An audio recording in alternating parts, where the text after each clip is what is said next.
Shalom, salam sejahtera saudara yang dikasihi Tuhan. Senang bisa berjumpa lagi. Kita akan mendengarkan firman Tuhan. Mari kita berdoa.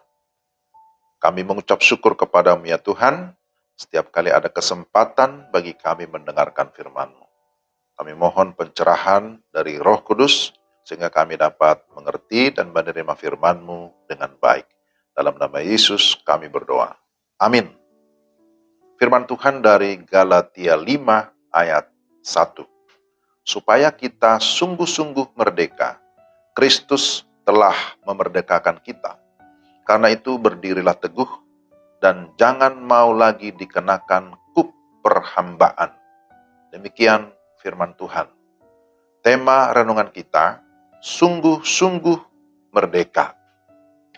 Kita bersyukur hari ini kita berada di hari yang sangat penting, 17 Agustus tahun 2023. Selamat merayakan Hari Kemerdekaan Republik Indonesia yang ke-78. Puji Tuhan, kita bersyukur karena kita sudah mengalami kemerdekaan dari segala penjajahan dunia ini. Kita sudah menjadi bangsa yang berdaulat, yang memiliki dasar negara, memiliki kekuasaan bahkan kehormatan sebagai negara merdeka. Namun secara pribadi, kita tidak hanya mengalami kemerdekaan secara fisik maupun secara politis, tetapi kemerdekaan secara rohani. Inilah yang disebutkan oleh Rasul Paulus dalam bagian ini, bahwa kita disebut sudah sungguh-sungguh merdeka. Bagaimana kita sungguh-sungguh merdeka? Maka ayat ini jelas menyatakan kita menjadi sungguh-sungguh merdeka karena Kristus telah memerdekakan kita. Merdeka karena Kristus telah memerdekakan kita. Sehingga kita sekarang memiliki status sebagai orang merdeka.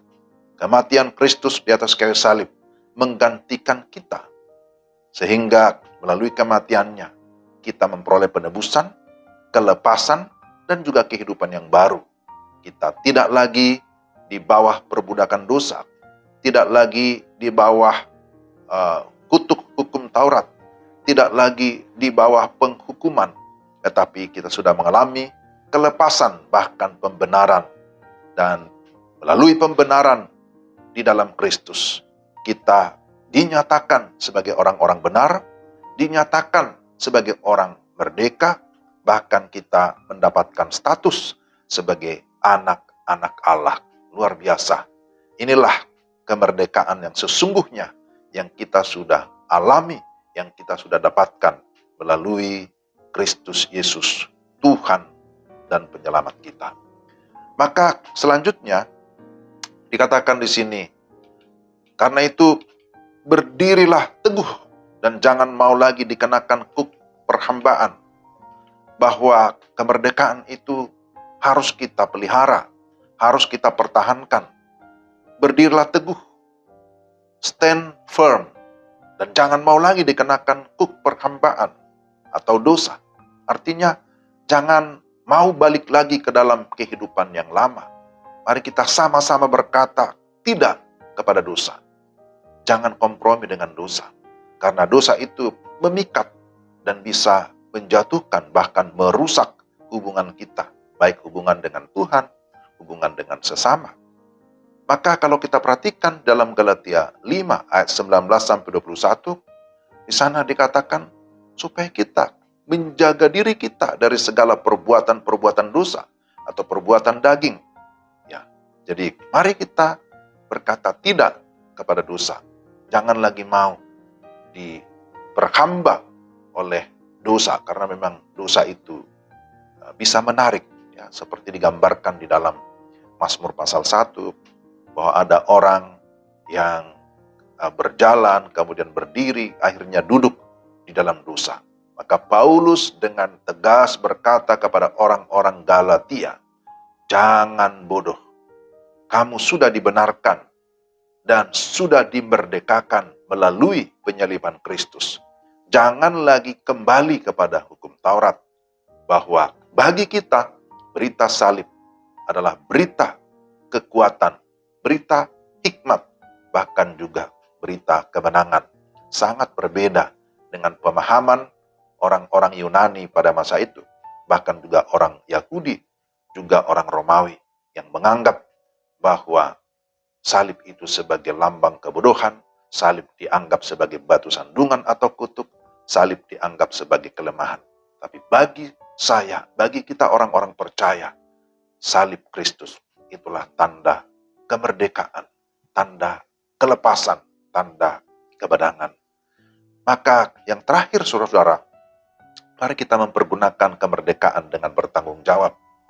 Kemerdekaan atau kebebasan Kristen bukanlah kebebasan yang bersifat destruktif atau kebebasan yang menjatuhkan, kebebasan untuk saling menggigit, kebebasan untuk saling menelan, saling membinasakan. Bukan itu. Tetapi kebebasan kita, kemerdekaan kita adalah kebebasan yang bersifat konstruktif atau membangun dengan cara mari kita saling melayani di dalam kasih. Tugas kita adalah bagaimana mengisi kemerdekaan dengan orientasi yang benar. Pada umumnya ada dua orientasi manusia dalam hidup ini. Pertama, orientasi untuk memiliki, bagaimana to have, memiliki. Orang orientasi seperti ini cenderung bersifat egosentris atau hidup menurut keinginan sendiri, hidup menurut keinginan daging, ingin mendapatkan sebanyak mungkin dengan berbuat sesedikit mungkin. Hubungan dengan orang lain selalu dalam kaitan apa untungnya bagi saya. Dan orientasi ini diperparah dengan ilah-ilah zaman, materialisme, konsumerisme, individualisme, hedonisme, dan lain-lain. Maka kita perlu memperhatikan ada orientasi yang kedua, yaitu orientasi menjadi atau disebut to be. Bahwa mereka yang memiliki orientasi ini tidak pernah menjadikan dirinya sebagai ukuran dalam membangun hubungan dengan sesama. Maka pertanyaan yang mendahului keputusannya atau tindakan ataupun perkataannya adalah apa manfaatnya bagi orang lain? Dan apakah ini menyenangkan Tuhan? Ini adalah jenis orang yang sudah selesai dengan dirinya sendiri. Baginya kemerdekaan adalah untuk melayani, untuk berbuat baik bagi orang banyak. Dia akan selalu bertanya, apa arti kehadirannya bagi orang lain, bagi persekutuan, bagi bangsa, bagi negara, bukan sebaliknya. Maka ada kerinduan untuk menjadi berkat dan berbuah bagi sesama. Orientasi sudah diubahkan, bukan lagi aku, tetapi Kristus yang sudah memberikan kemerdekaan yang sejati. Kristuslah yang dimuliakan melalui kehidupan saya, melalui kehidupan kita. Mari kita berdoa. Tuhan, terima kasih hari ini kami bisa memperingati kemerdekaan sebagai bangsa, tapi terlebih kemerdekaan di dalam Kristus yang membawa kami kepada kemenangan dan kepastian hidup kekal. Maka tolonglah kami supaya kami mempergunakan kemerdekaan itu dengan sungguh-sungguh dapat menjadi berkat bagi banyak orang. Dalam nama Yesus kami sudah berdoa. Amin. Demikian renungan kita. Tuhan memberkati saudara sekalian. Salam. Salam.